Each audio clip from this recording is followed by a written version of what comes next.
चीज की बात करें तो जीवित रहने के लिए दूसरी जो चीज है, सभी लोग सोच रहे होंगे, बिल्कुल सही सोच रहे हैं, हमें भोजन की आवश्यकता होगी। मतलब अगर हमें भोजन ना मिले, अगर हम भोजन ग्रहण ना कर पाएं तो इट मीन्स कि हम अधिक दिनों तक जीवित रह नहीं सकते हैं। तो इट मीन्स सबसे अधिक जो जरूरत चीज है वो है भोजन। बच्चों, सुबह से अगर हम शाम तक बात करें कि हम अपने भोजन में किन किन चीज़ों को लेते हैं, कौन कौन सी चीज़ें हम अपने भोजन में सम्मिलित करते हैं, तो आप क्या कहेंगे? बहुत सारी चीज़ें हम लोग लेते हैं सुबह से शाम तक। दाल, रोटी, चावल, सब्जी, बहुत सारे फ्रूट्स भी लेते हैं। संतरा हो गया, केला हो गया, सेब हो गया, इस तरीके की और भी चीज़ें। ठीक है, दही भी लेते हैं हम अपने खाने में। तो इट मीन्स इन सारी चीज़ों को हम सुबह से शाम तक हम अपने भोजन के रूप में लेते हैं। अगर हम इन सारी चीज़ों को कैटेगराइज करने को आपसे कहें कि इनको अलग अलग रूपों में बांटिए, मतलब कि आपके द्वारा लिए गए जो भोजन हैं वो कौन कौन से खट्टे होते हैं, कौन कौन से कड़वे होते हैं और कौन कौन से मीठे होते हैं, तो आप क्या कहेंगे? कुछ खट्टे पदार्थों के आप नाम बताएं। जैसे खट्टे पदार्थों में आता है, फल की बात करें तो संतरा हो गया, नींबू हम अपने सलाद में उपयोग करते हैं, दही जो कि हम अपने खाने में उसको लेते हैं, और उसी तरीके से मीठे पदार्थ भी हैं। और कड़वे पदार्थ की अगर हम बात करें तो बहुत सारे कड़वे पदार्थ हैं, जैसे कि बेकिंग सोडा जो कि हमारे रसोई घर में बहुत प्रयोग होता है, बेकिंग सोडा का प्रयोग करते हैं। ठीक है, और हम अपने दैनिक जीवन में अगर हम बात करें तो साबुन का भी प्रयोग करते हैं, ये भी कैसा होता है? कड़वा होता है। सिरका अम्लीय है ना, तो ये खट्टा होता है। तो इस तरीके से बहुत सारी हम चीज़ों का प्रयोग करते हैं। बच्चों, हमें ये बताइए कि अगर आपके घर में कोई व्यक्ति है, बहुत सारा गरिष्ठ भोजन उसने कर लिया, मसालेदार भोजन उसने खा लिया, तो उसके पेट में क्या होने लगेगी? एसिडिटी होने लगेगी। तो आप क्या कहेंगे उससे कि आप क्या लीजिए कि ये समस्या आपकी खत्म हो जाए, मतलब उसकी एसिडिटी की जो समस्या है वो समाप्त हो जाए। मैं आपको 3 ऑप्शन दे रहा हूं, आप ये बताएं कि क्या आप उससे कहेंगे। पहला ऑप्शन क्या है? पहला ऑप्शन आपका ये है कि आप उनसे कहेंगे कि आप नींबू पानी लीजिए। दूसरा ऑप्शन ये है कि आप उनसे कहेंगे कि आप सिरका लीजिए। और तीसरा जो आपके पास ऑप्शन है वो ये है कि आप उनसे कहेंगे कि आप उनसे सोडा वाटर लेने को कहेंगे।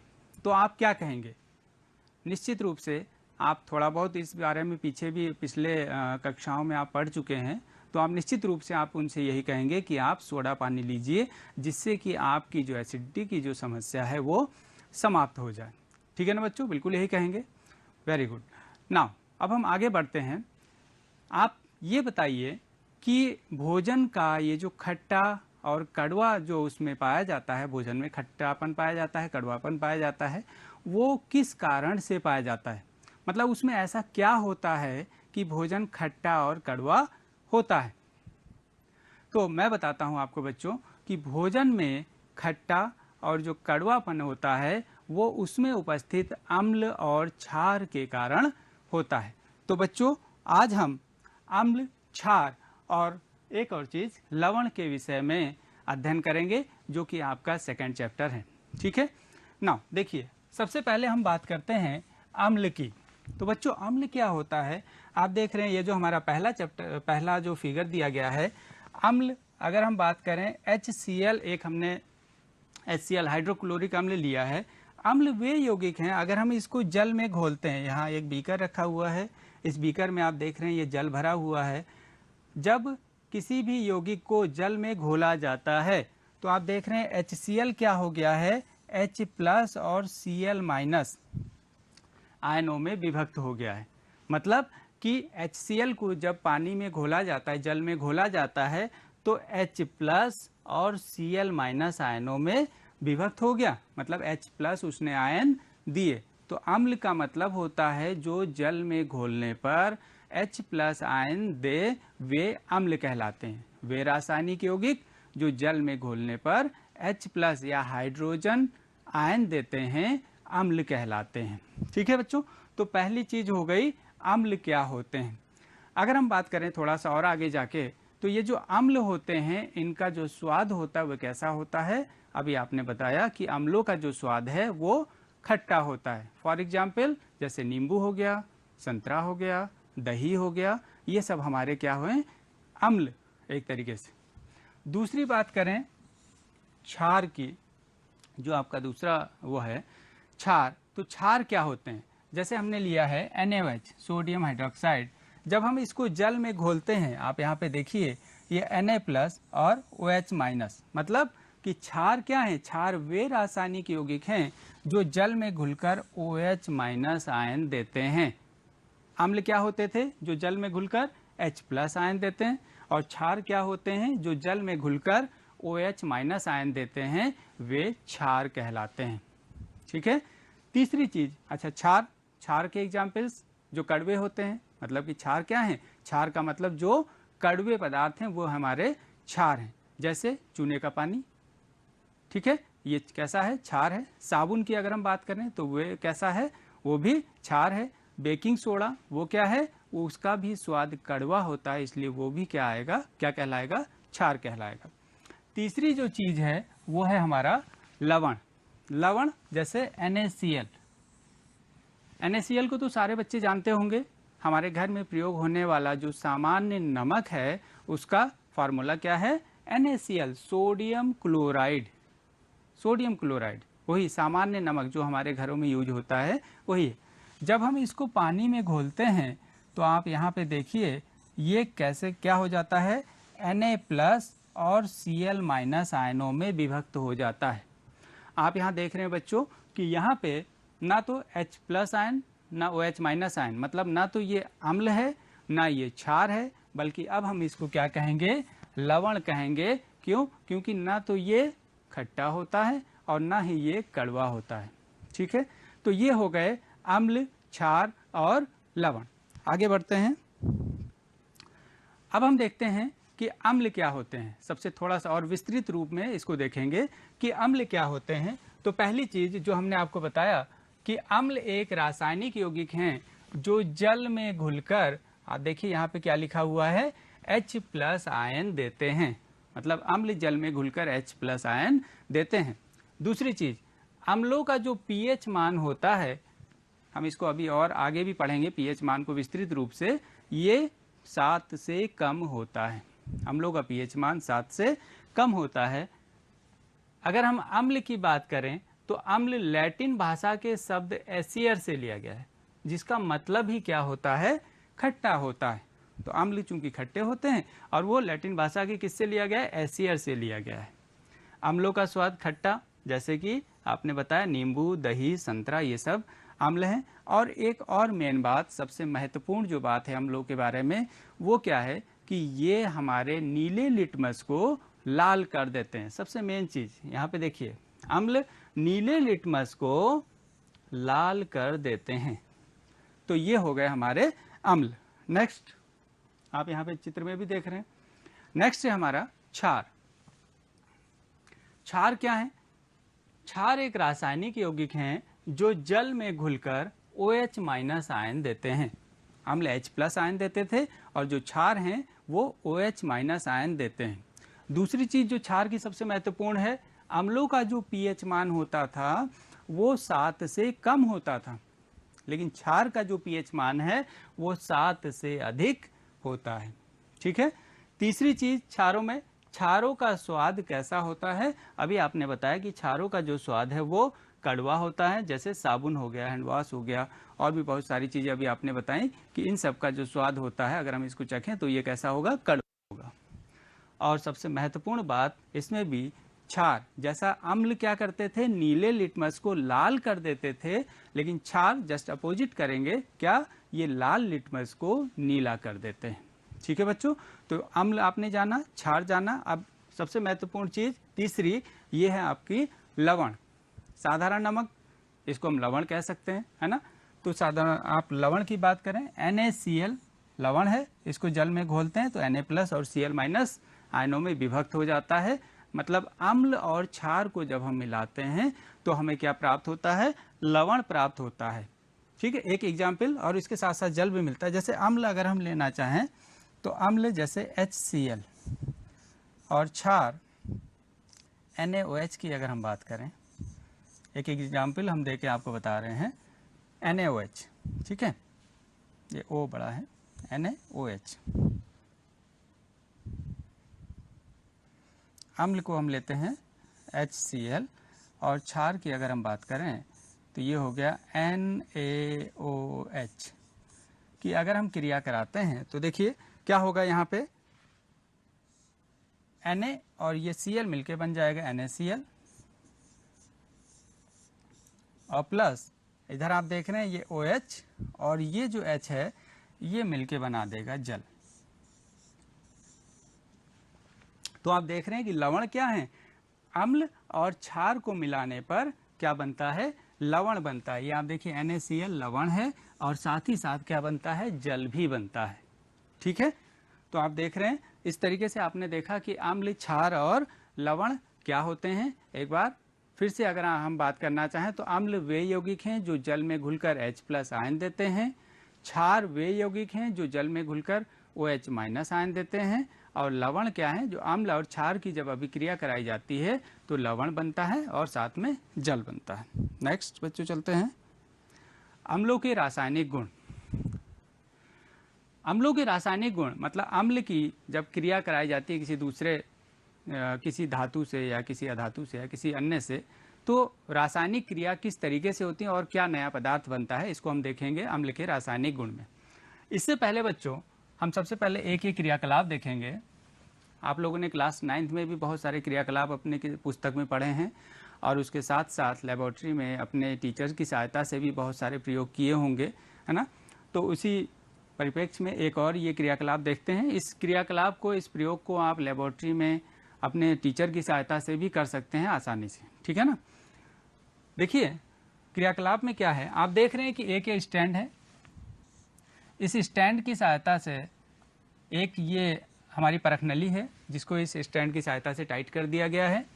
यहाँ पे ऊपर एक कार्क लगा हुआ है, ये आप देख रहे हैं, और इस परख नली का संबंध एक दूसरी निकास नली से कर दिया गया है जिसका संबंध साबुन के विलयन से भरे हुए एक बीकर से किया गया है। ठीक है, साबुन का विलयन का मतलब है कि साबुन पानी में साबुन को घोल दिया और उसको यहाँ पे हमने रख दिया तो वो साबुन का विलयन बन गया। अब हम क्या करते हैं बच्चों कि इस परख नली में तनु सल्फ्यूरिक अम्ल हमने डाला, ये आप देख रहे हैं यहाँ तक हमने तनु सल्फ्यूरिक अम्ल इसको यहाँ तक भर दिया, और इस परख नली में ये आप देख रहे हैं ये जिंक का टुकड़ा, मतलब सल्फ्यूरिक अम्ल। सल्फ्यूरिक अम्ल की अगर हम बात करें तो सल्फ्यूरिक अम्ल का फार्मूला होता है H2SO4, और जिंक आप जानते हैं Zn, जिंक। तो सल्फ्यूरिक अम्ल यहाँ तक भरा हुआ है, उसमें जिंक डाला, और जिंक डालने के बाद आप यहाँ पे क्या होगी, रासायनिक अभिक्रिया होगी, और रासायनिक अभिक्रिया होने के बाद आप ये देख रहे हैं बुलबुलों के रूप में ये गैस कुछ बन रही है जो ऊपर निकल के क्या होगी, इस निकास नली के द्वारा होती हुई इस साबुन के विलयन में जाएगी, और उसके बाद ये आप देख रहे हैं फिर बुलबुलों के रूप में ये ऊपर तक वो गैस जा रही है। ठीक है, आपने देखा इस तरीके से यहाँ पे क्या होगी, एक गैस निकल रही है। अब हमें ये बताना है कि कौन सी गैस निकल रही है, कोई ना कोई गैस तो निकल रही होगी, तो कौन सी गैस निकल रही है, इसके लिए हम क्या करेंगे, इसके लिए हम एक और प्रयोग करेंगे, और उस गैस की हम ये बताएंगे कि सबसे पहले तो यहाँ पे हाइड्रोजन गैस निकल रही है।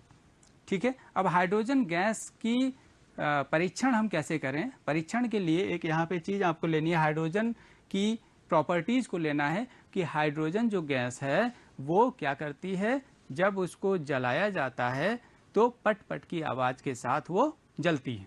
ठीक है बच्चों, तो यहाँ से ये जो गैस ऊपर बुलबुलों के रूप में निकल रही है, उसके बगल में अगर हम ये मोमबत्ती लेके आए, देखिए ये मोमबत्ती लेके आया है, मोमबत्ती जब हम लेके आते हैं तो ये गैस के जो बुलबुले हैं वो पट पट की आवाज़ के साथ जलते हैं। ठीक है, अगर पटपट की आवाज़ के साथ जलते हैं तो इसका मतलब ये है कि ये कौन सी गैस है, हाइड्रोजन गैस है। ठीक है, एक क्वेश्चन यहाँ पे उत्पन्न हो सकता है कि ये जो गैस ऊपर जा रही है ये बुलबुलों के रूप में ही क्यों जा रही है ना, ये क्वेश्चन आपके मन में आ सकता है। तो जरा एक ये पिक्चर देखिए बच्चों, इस पिक्चर में आप ये देख रहे हैं कि ये जो लड़की है, एक साबुन की, आपने देखा होगा मार्केट में, आपने भी किया होगा ये प्रयोग कि साबुन की जो पतली वो होती लेयर, उसमें एक चीज़ को डुबोया जाता है और उसके बाद जब हम फूंकते हैं तो इस तरीके से क्या बुलबुलों के रूप में वो गैस हवा बाहर आती है ना। तो उसी तरीके से यहाँ पे भी क्या है, ये साबुन की जो है पूरा विलयन रखा हुआ है, इस साबुन के विलयन से जब कोई गैस गुजरेगी तो वो बुलबुलों के रूप में ही बाहर आएगी, बिल्कुल ऐसे ही। ठीक है ना। तो हम चलते हैं कि धातुओं के साथ जब अम्लों की क्रिया कराई जाती है, क्योंकि हम यहाँ पे पढ़ रहे हैं अम्ल, तो अम्ल की जब धातुओं के साथ क्रिया कराई जाती है तो क्या होता है। आप देखिए अम्ल, कौन सा अम्ल हमने लिया है, H2SO4, और यहाँ पे धातु हमने कौन सी ली है, जिंक धातु ली है। जब जिंक की H2SO4 के साथ क्रिया कराएंगे तो देखिए क्या होगा, जिंक चूंकि सक्रियता, धातुओं की सक्रियता श्रेणी में ऊपर आता है और हाइड्रोजन नीचे आता है। ठीक है, तो जो अधिक सक्रिय धातु होती है वो अपने से निम्न को क्या कर देती है, विस्थापित कर देती है। तो यहाँ पे जिंक हाइड्रोजन को विस्थापित कर देगा यहाँ से, और विस्थापित करके आपने यहाँ देखा हाइड्रोजन गैस बन गई, और जिंक क्या करेगा, SO4 के साथ ZnSO4 बना देगा, जिंक सल्फेट। इसको हम क्या कहेंगे, इसको हम कहेंगे जिंक सल्फेट। और साथ में कौन सी गैस निकल रही है, आप देख रहे हैं, आप देख रहे हैं हाइड्रोजन गैस निकल रही है, और परीक्षण इस तरीके से। ठीक है, तो जब अम्लों की धातु के साथ क्रिया कराई जाती है तो क्या होता है, जिंक सल्फेट, और साथ में कौन सी गैस निकलती है, हाइड्रोजन गैस निकलती है। दूसरा, अम्लों की धातु कार्बोनेट तथा धातु हाइड्रोजन कार्बोनेट के साथ क्रिया। इस प्रकार ये जो सेटअप हमने बना रखा है, इसमें आप देख रहे हैं कि तनुकृत हाइड्रोक्लोरिक अम्ल को यहाँ पे भरते हैं इस परखनली में यहाँ तक, और उसके बाद उसमें हम सोडियम कार्बोनेट के कुछ टुकड़े यहाँ पे डाल देते हैं। जब सोडियम कार्बोनेट के कुछ टुकड़े इसमें डाल देंगे तो आप देख रहे हैं कि क्या होगी, रिएक्शन होगी, क्रिया होगी, और उसके बाद जो गैस बनेगी वो इस निकास नली के थ्रू होते हुए यहाँ पे आएगी। और इस परखनली में हमने क्या किया है, इस परखनली में कैल्शियम हाइड्रोक्साइड का विलयन रखा हुआ है। जो ये गैस इसमें से जब हम गुजारेंगे तो ये जो कैल्शियम हाइड्रोक्साइड का विलयन है यहाँ पे, ये दूधिया हो जाएगा। ठीक है, तो दूधिया हो जाने का मतलब क्या हुआ कि यहाँ से ये जो गैस निकल रही थी वो कौन सी गैस है, कार्बन डाइऑक्साइड गैस। मतलब कहने का क्या हुआ कि जब अम्लों की धातु कार्बोनेट के साथ क्रिया कराई जाती है तो इट मीन्स, और धातु हाइड्रोजन कार्बोनेट के साथ क्रिया कराई जाएगी तो वहाँ पे कार्बन डाइऑक्साइड गैस, जल और साथ में लवण बनेगा। आप ये देख रहे हैं, कार्बन डाइऑक्साइड गैस, जल और साथ में NaCl, लवण बनेगा। ठीक है, तो देखिए यहाँ पे हमने सबसे पहले क्या लिया, सोडियम कार्बोनेट Na2CO3, और उसमें हमने कौन सा, HCl अम्ल मिलाया। तो आप देख रहे हैं क्या हो जाएगा यहाँ पे, NaCl, ये Na और Cl मिलके बनाएगा सोडियम क्लोराइड, लवण बनेगा, और साथ में जल बनेगा, और साथ में बनेगा आपकी कार्बन डाइऑक्साइड गैस। और इसका परीक्षण कैसे किया आपने, आपने देखा कि उस गैस को जब हम कैल्शियम हाइड्रोक्साइड के विलयन से गुजारते हैं तो कैल्शियम हाइड्रोक्साइड के विलयन क्या हो जाता है, दूधिया हो जाता है। इससे ये पता चलता है कि ये जो गैस है वो कार्बन डाइऑक्साइड गैस है। दूसरा, अगर हम, अभी तक तो हुई थी अम्लों की धातु कार्बोनेट के साथ क्रिया, अब धातु हाइड्रोजन कार्बोनेट के साथ क्रिया कराएंगे। तो धातु हाइड्रोजन कार्बोनेट में हम लेते हैं NaHCO3, सोडियम बाइकार्बोनेट, और उसकी हम क्रिया कराते हैं किसके साथ, HCl के साथ। जब हम क्रिया कराते हैं तो आप यहाँ पे देखिए फिर से ये क्या बन जाता है, लवण बन जाता है, ये जल बन जाता है, और साथ में यहाँ पे कार्बन डाइऑक्साइड गैस बन जाती है।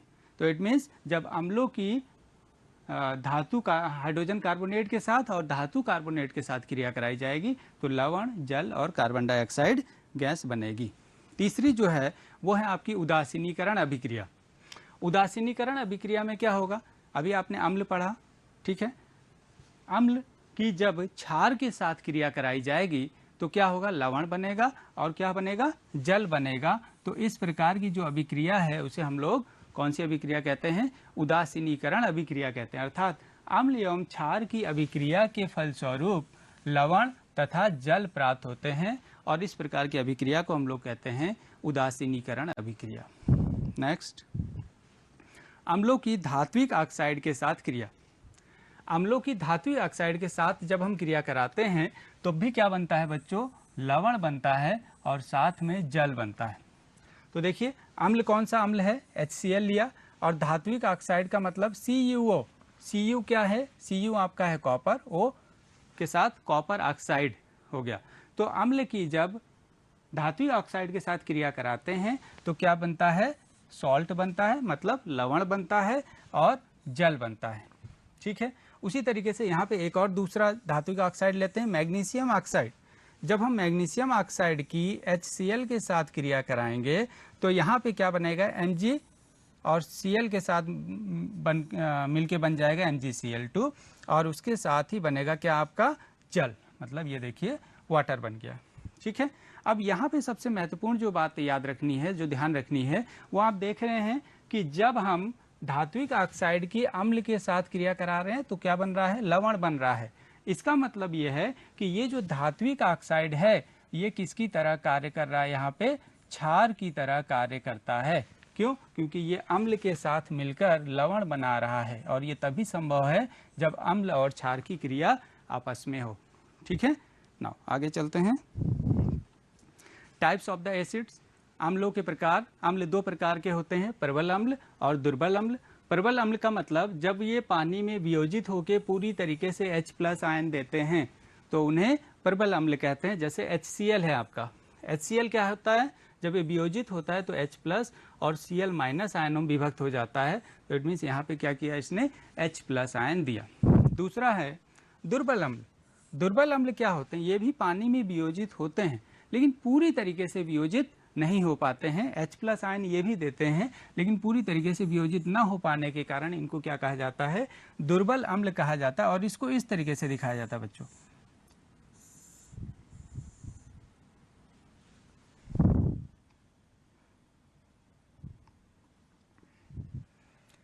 इसको दिखाने का तरीका ये है, इस तरीके से हम दिखाते हैं। एसिटिक एसिड जब वियोजित होता है तो एसीटेट आयन में और H+ आयन में विभाजित हो जाता है, लेकिन ये पूरी तरीके से वियोजित नहीं हो पाता है, H+ आयन नहीं देता है, इसलिए ये क्या है, वीक एसिड है। और ऊपर आपने देखा HCl क्या है, ये प्रबल एसिड है, प्रबल अम्ल है। क्षारों के रासायनिक गुण, अगर हम क्षारों के रासायनिक गुण की बात करें, सबसे पहला धातुओं के साथ क्रिया। जैसा कि हमने पीछे एक आपने देखी थी ये क्रियाकलाप, उसी तरीके से यहाँ पे भी है। यहाँ पे क्या करेंगे, क्षार आप लेंगे इस परख नली में यहाँ तक और क्रिया किसके साथ कराएंगे, बिल्कुल वही सेम आपने जो पीछे क्रियाकलाप किया था बिल्कुल वही है। जिंक के टुकड़े आप यहाँ पे डालेंगे तो आप देखेंगे कि एक क्या हो रही होगी, इस निकास नली से एक गैस बाहर निकल रही है जो कि पटपट की आवाज़ के साथ जलती है। मतलब कि ये जो गैस है ये कौन सी गैस है, हाइड्रोजन गैस है। बिल्कुल जैसे ही अम्ल के साथ क्रिया हुई थी उसी प्रकार से यहाँ पे क्षारों के साथ भी क्रिया होने पर क्या बनता है, आपने देखा कि क्षार की जब धातुओं के साथ क्रिया कराई जाती है तो लवण और Na2ZnO2 जिंक, सोडियम जिंकेट और हाइड्रोजन गैस निकलती है। ठीक है बच्चों, अगला क्षार की अधात्विक ऑक्साइड के साथ क्रिया। जब क्षार CaOH का होल्टवाइज है, इसकी अधात्विक ऑक्साइड कार्बन डाइऑक्साइड के साथ क्रिया कराएंगे तो देखिए क्या होगा, लवण बनेगा CaCO3 और साथ में क्या बनेगा, जल बनेगा। इसका मतलब फिर से वही चीज, ये क्षार है और ये किसकी तरह काम कर रहा है, अम्ल की तरह काम कर रहा है, इसलिए यहाँ पे क्या बन रहा है, लवण बन रहा है और जल बन रहा है। जलीय विलयन में क्षार का क्या होता है, नेक्स्ट चीज, क्षार को जब जलीय विलयन में प्रवाहित करते हैं तो वो Na+ और OH- आयनों में विभक्त हो जाता है। ठीक है, जब इसको जलीय विलयन से प्रवाहित करते हैं तो Na+ और OH- आयनों में विभक्त हो जाता है। तो इस तरीके से आपने देखा बच्चों कि अम्ल क्या होते हैं, क्षार क्या होते हैं और लवण क्या होते हैं। अम्ल के बारे में आपने पढ़ा कि उनके भौतिक गुण किस तरह क्या क्या हैं, क्षार के भौतिक गुण क्या क्या हैं, और अम्लों के रासायनिक और क्षारों के रासायनिक गुणों के बारे में आपने पढ़ा। नाउ अब आपके पास ये होमवर्क है, कुछ क्वेश्चन दिए गए हैं, इनको आपको सॉल्व करना है, लिखना है। 2 प्रबल और 2 दुर्बल अम्लों के नाम लिखने, अभी हमने आपको बताए हैं प्रबल और दुर्बल अम्ल, उनके नाम लिखने हैं। रासायनिक समीकरण क्या होता है जब मैग्नीशियम की हाइड्रोक्लोरिक अम्ल के साथ क्रिया कराई जाती है, उसको लिखना है। और तीसरा है उदासीनीकरण अभिक्रिया क्या है, इसके उदाहरण देते हुए इसको लिखना है। तो ठीक है बच्चों, तो इस तरीके से ये आपका पहला पार्ट अम्ल, क्षार और लवण का यहीं समाप्त होता है। दूसरे पार्ट में हम आपसे फिर से मिलेंगे। Thank you very much.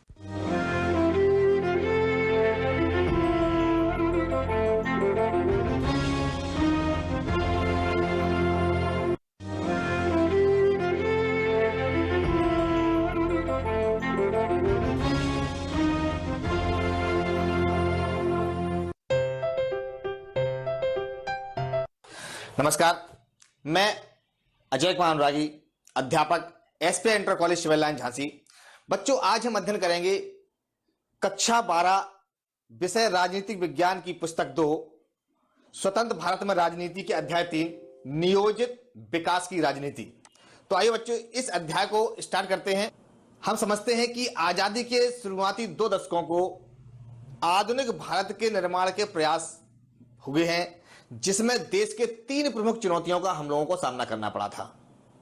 सबसे पहली थी भारत को एकता के सूत्र में बांधना, दूसरा लोकतंत्र को कायम करना और तीसरा था आर्थिक विकास या नियोजन।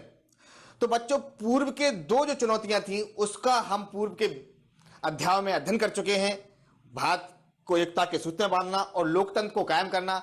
आज इस अध्याय में हम अध्ययन करेंगे आर्थिक विकास और नियोजन। तो इस अध्याय में हम विकास के कुछ बुनियादी सवालों के लिए राजनीतिक फैसले कौन कौन से लिए गए हैं उनके बारे में जानने का प्रयास करेंगे। विकास को लेकर मुख्य बहसें क्या थी और उनको लेकर ऐसे कौन कौन से अहम फैसले हुए, इसका हमें अध्ययन करना है। इस अध्याय में हमें पहले 2 दशकों में हमारे नेताओं ने कौन सी राजनीति अपनाई और उन्होंने ऐसा क्यों किया, इस राजनीति की मुख्य उपलब्धियां क्या थीं और इनकी सीमाएं क्या थीं, और बाद के सालों में इस राजनीति को क्यों छोड़ दिया गया।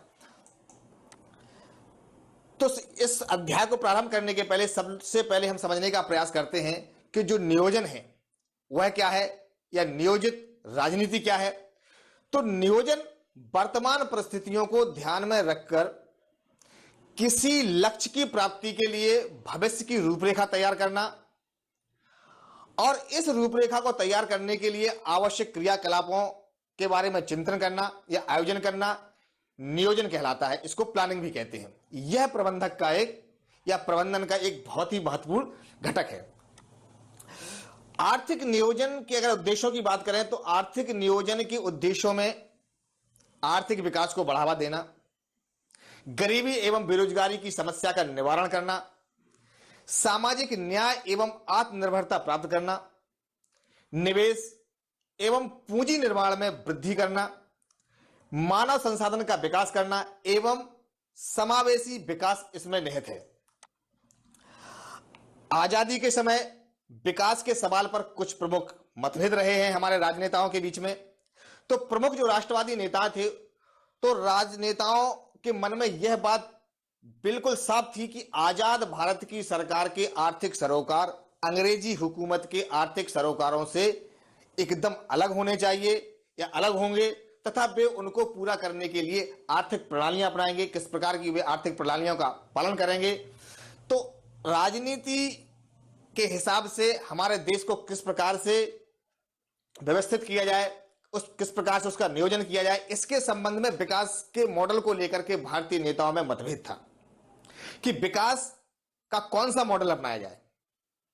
आजादी के वक्त हिंदुस्तान के सामने 2 प्रमुख मॉडल थे। पहला था उदारवादी पूंजीवादी मॉडल और दूसरा था समाजवादी मॉडल। अगर हम उदारवादी पूंजीवादी मॉडल की बात करें तो यूरोप के जो अधिकतर हिस्सों और संयुक्त राज्य अमेरिका में यही मॉडल अपनाया गया था और वहां यह मॉडल कारगर भी साबित हुआ। आर्थिक क्रियाओं में सरकार का कोई हस्तक्षेप नहीं था, अतः भारत के कई राजनेता जो थे या जो विचारक थे वह भारत को आधुनिक बनाने के लिए विकास के इसी मॉडल को अपनाने के पक्षधर थे। जो दूसरा मॉडल था समाजवादी मॉडल, यह मॉडल समाजवादी मार्क्सवादी विचारधारा पर आधारित था। इसमें आर्थिक क्रियाओं में राज्य या सरकार का हस्तक्षेप होता था और यह जो समाजवादी मॉडल है यह सोवियत संघ के द्वारा अपनाया गया था। कुछ लोग पश्चिमी देशों की तरह आधुनिकीकरण की प्रक्रिया को अपनाने के पक्ष में थे, तो कुछ लोग जो हैं वो समाजवादी मॉडल को अपनाने के पक्ष में थे। इस प्रकार कुछ लोग औद्योगिकरण को उचित रास्ता समझते थे या औद्योगिकरण को सही रास्ता मानते थे, इसके माध्यम से भारत का विकास करना चाहते थे, या वो मानते थे कि भारत को विकास की दिशा की ओर अगर हम मोड़ना चाहते हैं या उसको मोड़ना है तो हमें औद्योगिकरण को अपनाना चाहिए। कुछ लोगों की नजर में कृषि का विकास करना और ग्रामीण क्षेत्र की गरीबी को दूर करना सर्वाधिक जरूरी था।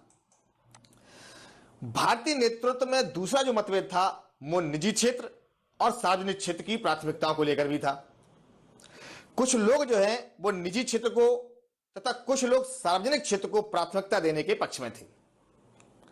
इन सभी विचारों को लेकर सरकार असमंजस में थी कि विकास के किस मॉडल को और किस क्षेत्र को सबसे पहले प्राथमिकता दी जाए। अंत में इन मतभेदों को बातचीत के द्वारा हल किया गया। हमारे भारत के राजनेताओं ने इस संबंध में चर्चा की और चर्चा करने के बाद इस हल को निकाला गया और फलस्वरूप क्या हुआ, भारत में मिश्रित अर्थव्यवस्था के मॉडल को अपनाया गया, जिसमें निजी एवं सार्वजनिक क्षेत्र के दोनों आते हैं। औद्योगिकरण और कृषि दोनों को समान रूप से महत्व देने का निर्णय लिया गया।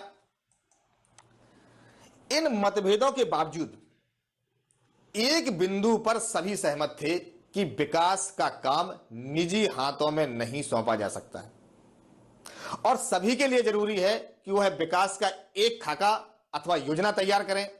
आप इस चित्र के माध्यम से देख रहे हैं कि हमारे देश के जो उस समय प्रमुख राजनीतिज्ञ थे, उन लोगों ने आपस में बैठ करके एक योजना के लिए खाका तैयार किया।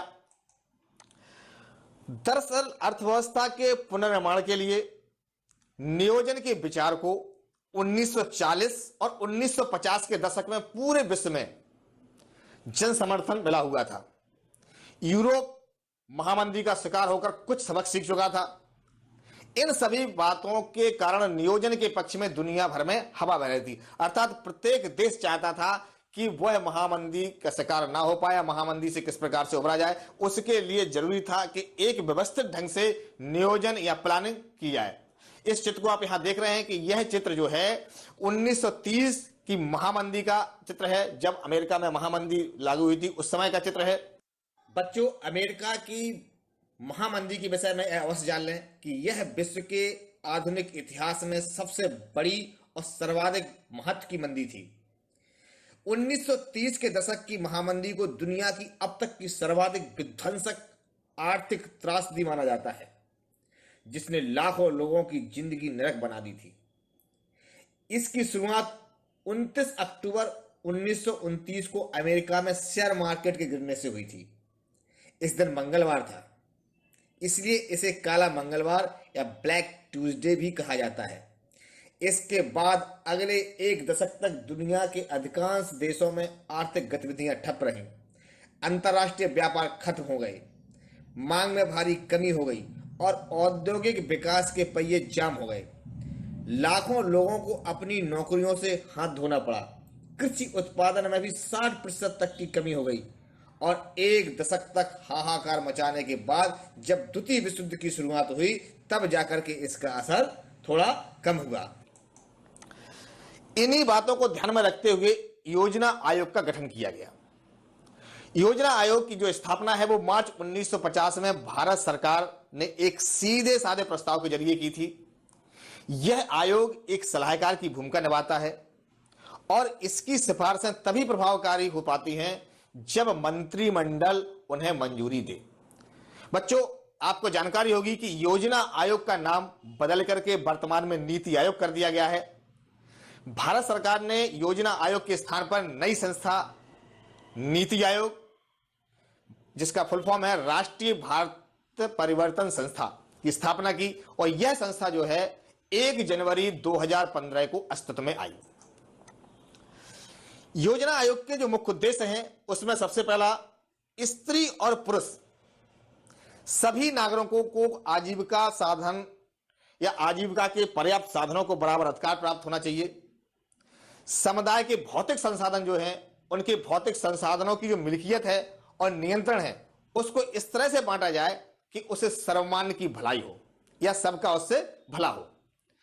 अर्थव्यवस्था का संचालन इस तरह से किया जाएगा कि धन अथवा जो उत्पादन है कि साधन एकाध जगह केंद्रित हो जाए और जन सामान्य की भलाई बाधित हो, तो इस प्रकार से उसका व्यवस्था की जाएगी कि वह सभी में प्रॉपर तरीके से डिस्ट्रीब्यूट रहे।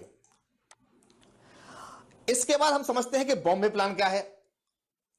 आमतौर पर सोचते हैं कि निजी निवेशक मसलन जो उद्योगपति होते हैं या जो बड़े व्यापारिक होते हैं या बड़े उद्यमी होते हैं, वह हमेशा नियोजन के पक्ष में नहीं होते हैं। वो नहीं चाहते हैं कि किसी प्रकार की कोई प्लानिंग जो है सरकार के माध्यम से हमारे ऊपर थोपी जाए।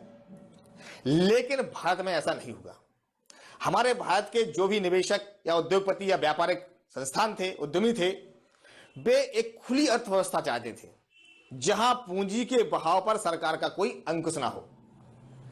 लेकिन भारत में ऐसा नहीं होगा। 1944 में उद्योगपतियों का जो एक तबका था वो एकजुट हुआ, एकत्रित हुआ और इस समूह ने देश में नियोजित अर्थव्यवस्था चलाने का एक संयुक्त प्रस्ताव पारित किया जिसको कि बॉम्बे प्लान कहा गया। यह जो बॉम्बे प्लान है, इस बॉम्बे प्लान की मंशा थी कि सरकार औद्योगिक अथवा अन्य जो आर्थिक निवेश के क्षेत्र हैं में बड़े कदम उठाए। इस तरह चाहे दक्षिणपंथी हो अथवा वामपंथी हो, उन वक्त सभी चाहते थे कि देश एक नियोजित अर्थव्यवस्था की राह पर चले। बच्चों, राजनीतिक दल अथवा समूह के संबंध में आप लोगों ने वामपंथी अथवा दक्षिणपंथी के बारे में अवश्य सुना होगा।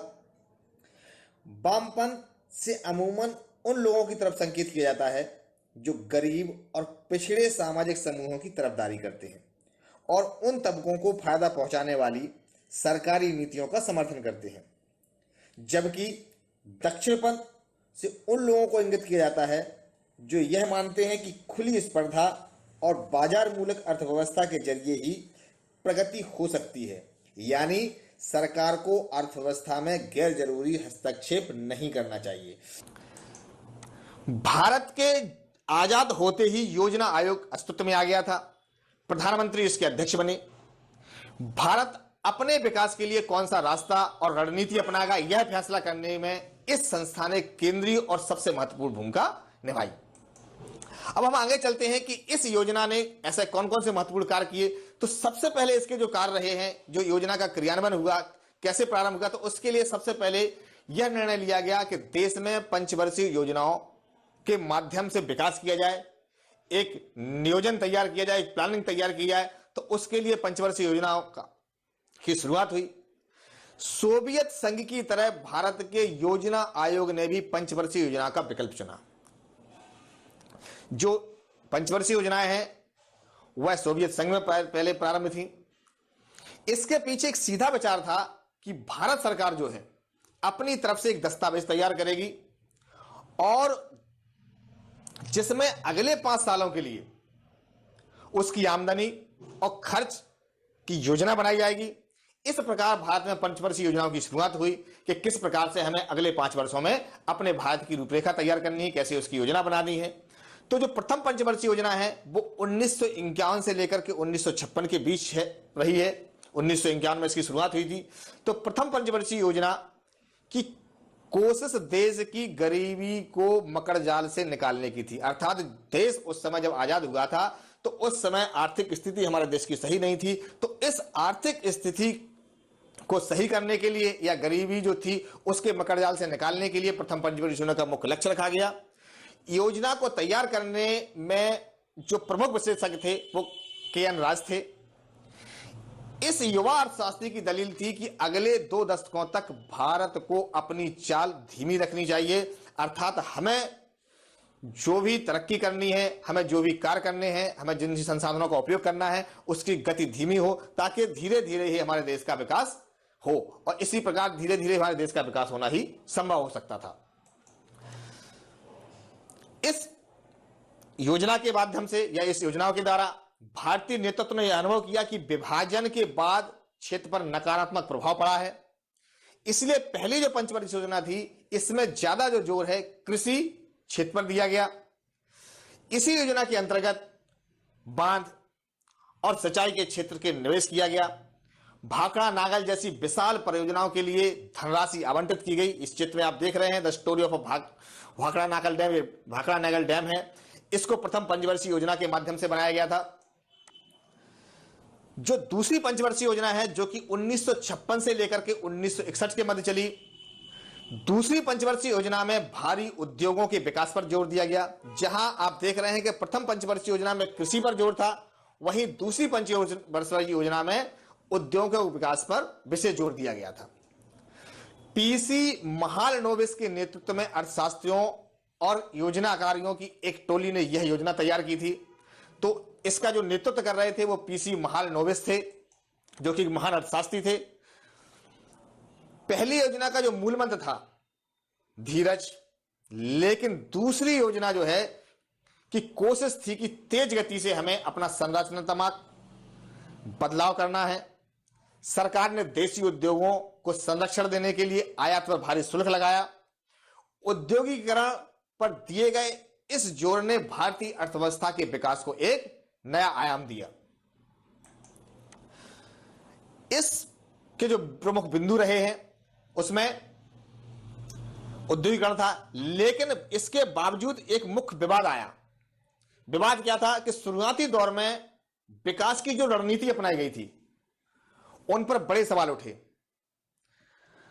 यहां हम ऐसे दो सवालों की चर्चा करेंगे जो आज भी प्रासंगिक हैं, उसमें कृषि बनाम उद्योग और निजी क्षेत्र बनाम सार्वजनिक क्षेत्र।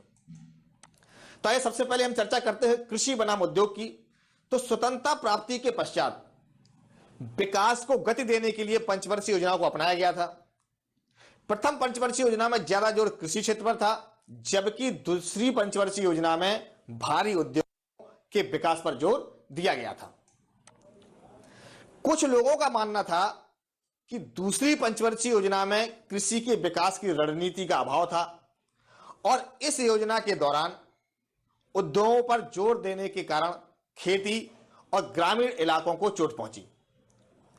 कुमारप्पा जैसे गांधीवादी अर्थशास्त्रियों ने एक वैकल्पिक योजना का खाका प्रस्तुत किया जिसमें ग्रामीण औद्योगिकरण पर ज्यादा जोर दिया गया, अर्थात जहां ग्राम उद्योग हो सकते थे या ग्रामीणों को जहां सहायता मिल सकती थी, इस प्रकार के उद्योगों की स्थापना की गई या इस तरह की उद्योगों की स्थापना करना वो चाहते थे।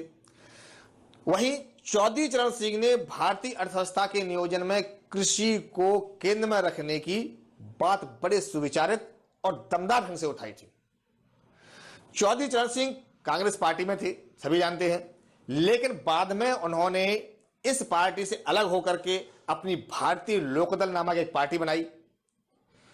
उन्होंने कहा कि नियोजन से शहरी और औद्योगिक तबके समृद्ध हो रहे हैं और इसकी कीमत जो है किसानों और ग्रामीण जनता को चुकानी पड़ रही है। कई अन्य लोगों का सोचना था कि औद्योगिक उत्पादन की वृद्धि दर को तेज किए बगैर गरीबी के मकर जाल से छुटकारा नहीं मिल सकता है। वहीं कुछ लोगों का तर्क था कि भारतीय अर्थव्यवस्था के नियोजन में खाद्यान्न के उत्पादन को बढ़ाने की रणनीति अवश्य अपनानी या अपनाई जानी चाहिए थी। अगर हम जो दो प्रमुख मुद्दे हैं उनकी अगर चर्चा करें, जहां पर निजी क्षेत्र बनाम सार्वजनिक क्षेत्र आता है, तो निजी क्षेत्र और सार्वजनिक क्षेत्र के जो प्रमुख बिंदु थे जहां पर मतभेद था, उसमें हम देखते हैं कि विकास के दो जाने माने जो मॉडल हम जानते हैं, एक निजी क्षेत्र है और दूसरा सार्वजनिक क्षेत्र है। तो पूंजीवादी मॉडल में विकास का काम जो है पूर्णतः निजी क्षेत्र के भरोसे होता है। भारत ने यह रास्ता नहीं अपनाया, सभी इसको जानते हैं। और दूसरा है कि भारत ने विकास का जो समाजवादी मॉडल भी नहीं अपनाया, जिसमें निजी संपत्ति को खत्म कर दिया जाता और इस तरह उत्पादन पर राज्य का नियंत्रण होता। इन दोनों ही मॉडल की कुछ एक बातों को लेकर के अपने देश में नए मिले जुले रूप में लागू किया गया, अर्थात भारत में मिश्रित अर्थव्यवस्था लागू की गई, मिश्रित अर्थव्यवस्था को अपनाया गया। इसके पक्ष में जो तर्क थे, उसके पक्ष में यह तर्क था कि यदि भारतीय अर्थव्यवस्था में निजी क्षेत्र को छूट दी जाती तो भारत में औद्योगिक विकास अधिक होता, जिससे देश के विकास में वृद्धि होती। देश में गरीबी पर भी कुछ हद तक नियंत्रण किया जा सकता था। अंतरराष्ट्रीय प्रतियोगिता में भी भारत और आगे निकल सकता था तथा लोगों को रोजगार के अधिक से अधिक अवसर प्राप्त हो सकते थे। इसके विपक्ष में जो तर्क दिए जाते हैं वह है कि लोकतांत्रिक जो व्यवस्था है सभी के हितों का ध्यान रखने के विचार विमर्श होता है। निजी क्षेत्र में छूट देने से समाज में प्रतिस्पर्धा और प्रतियोगिता का वातावरण बना रहता है, जिससे समाज के आर्थिक वर्गों के बीच असमानता एवं विषमताएं बढ़ जाती हैं। निजी क्षेत्र के अधिक आगमन से पूंजीपतियों का विकास होता है तथा सामाजिक न्याय की अवहेलना भी होती है। इतना ही नहीं, निजी क्षेत्रों के हस्तक्षेप से कृषि की भी अवहेलना होती है। दूसरी अगर बात करें विकेंद्रित नियोजन की, जो कि केरल मॉडल कहलाता है, तो केरल मॉडल ने करके दिखाया था कि जरूरी नहीं है कि हर नियोजन केंद्रीकृत हो, कुछ विकेंद्रीकृत नियोजन भी देश के लिए हितकारी हो सकते हैं। तो ऐसा नहीं है कि नियोजन का मतलब हमेशा उद्योगों और बड़ी बड़ी परियोजनाओं से ही लगाया जाए। केरल में विकास और नियोजन के लिए जो रास्ता चुना गया था उसे केरल मॉडल कहा जाता है। बच्चों, यह केरल मॉडल जो है हमारे इस अध्याय के लिए बहुत महत्वपूर्ण है, इसको आप अच्छी तरह से समझ लें। इस मॉडल में शिक्षा, स्वास्थ्य, भूमि सुधार, कारगर खाद्य वितरण और गरीबी उन्मूलन पर जोर दिया जाता है। केरल में प्रति व्यक्ति आय अपेक्षाकृत कम है और यहां औद्योगिक आधार पर तुलनात्मक रूप से कमजोर रहा है।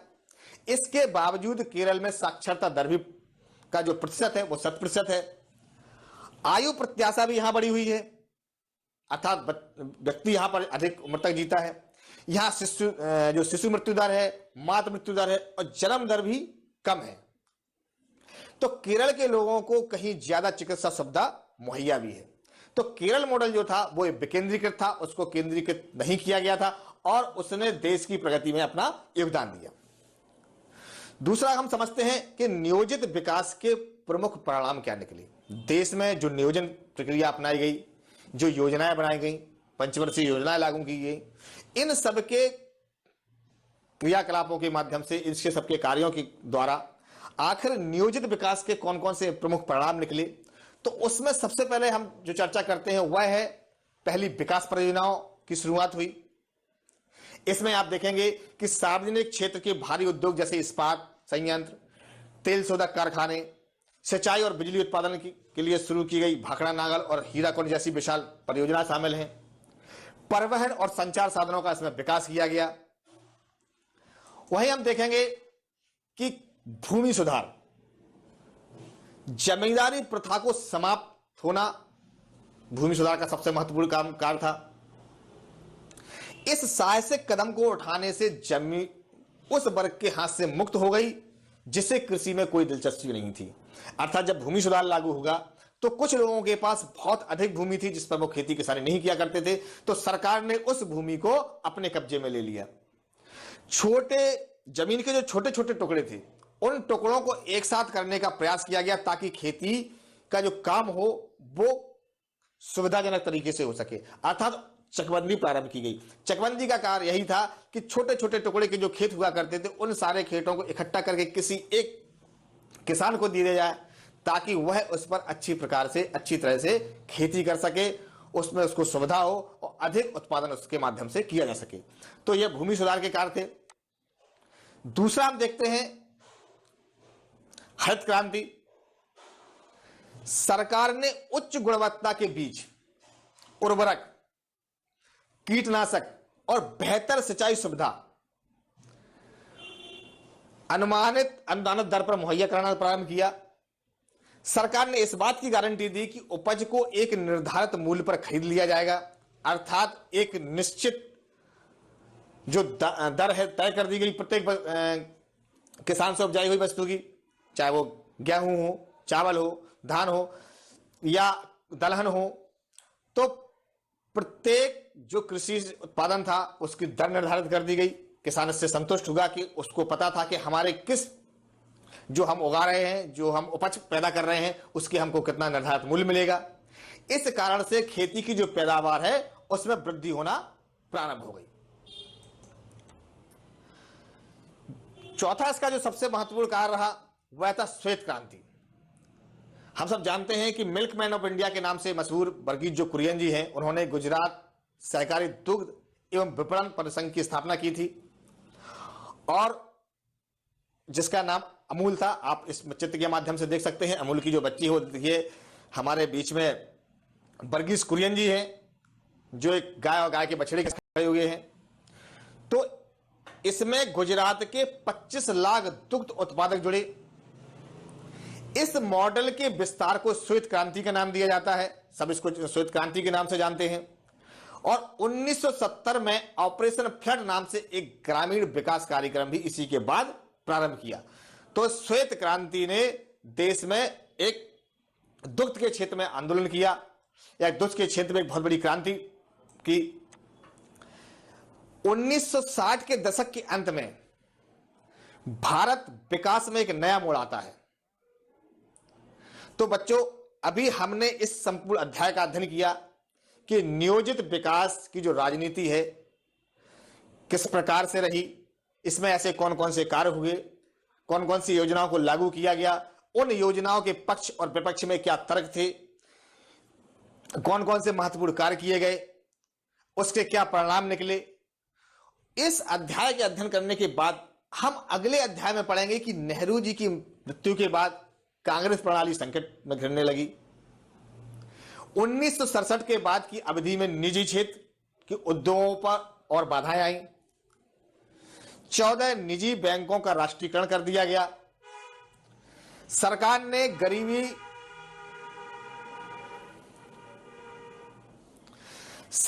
गरीबी की भलाई के लिए कौन कौन से ऐसे अन्य कार्यक्रमों की घोषणा की, इन सभी का अध्ययन हम अगले अध्याय में करेंगे। तो इस अध्याय को अध्ययन करने के बाद कुछ गृह कार्य है बच्चों आप लोगों के लिए। आपको मैं 2 प्रश्न दे रहे हैं, इन प्रश्नों का उत्तर आपको तैयार करना है, इसको आपको अपनी पुस्तक में लिखना है। आप हमें कमेंट कर सकते हैं। तो पहला जो प्रश्न है वह है, आजादी के समय विकास के सवाल पर प्रमुख मतभेद क्या थे, क्या इन मतभेदों को सुलझा लिया गया। दूसरा प्रश्न है, पहली पंचवर्षीय योजना का किस चीज पर ज्यादा जोर था, और दूसरी पंचवर्षीय योजना पहली से किन अर्थों में अलग थी। तो बच्चों, आज का हमारा ये अध्याय यहां खत्म होता है। धन्यवाद।